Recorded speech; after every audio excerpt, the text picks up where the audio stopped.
Now, Ethereum wasn't built by a single visionary working in isolation. Vitalik Buterin may have written the white paper, but the project only came to life once 7 others joined him, each representing a different corner of the crypto world. By early 2014, what had begun as a teenager's idea on a forum had transformed into a working team spread across couches, improvised workstations, and rented spaces in Switzerland. They called themselves founders, but in truth they were still figuring out what Ethereum was supposed to be. Buterin himself served as the unifying node, bringing them all into orbit around the white paper.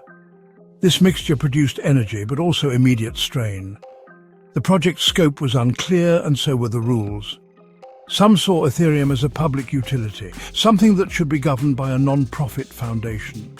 Others insisted it had to be built like a startup if it was to survive outside of crypto forums. The founders met in Switzerland to formalize their plan, but those first meetings often turned tense. The discussion frequently circled back to a basic question. Was Ethereum a movement or a company?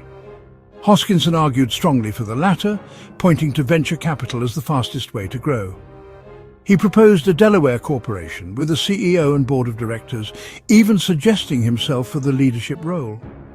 Wood, meanwhile, distrusted any overly business-driven approach, insisting that Ethereum's long-term health depended entirely on the soundness of its code. He funneled most of his energy into writing what would later become the Yellow Paper, the technical specification of Ethereum's virtual machine. To Wood, the project's credibility would not come from investors or PR, but from a protocol strong enough to withstand scrutiny.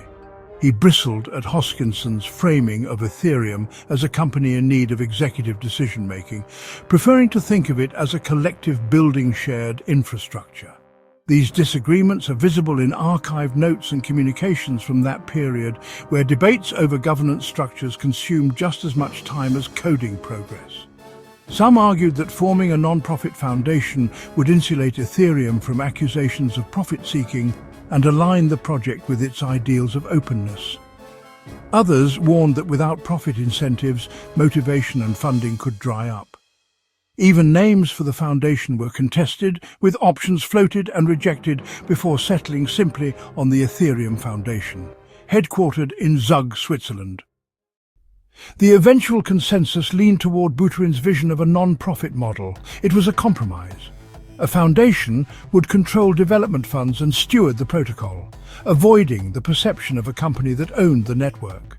But this solution did not eliminate the divisions. It merely pushed them beneath the surface. Hoskinson, convinced that the non-profit structure would limit Ethereum's growth, grew more frustrated as his calls for a corporate approach were sidelined. Despite the ideological fights, the team moved ahead quickly with plans for a crowd sale that would fund development.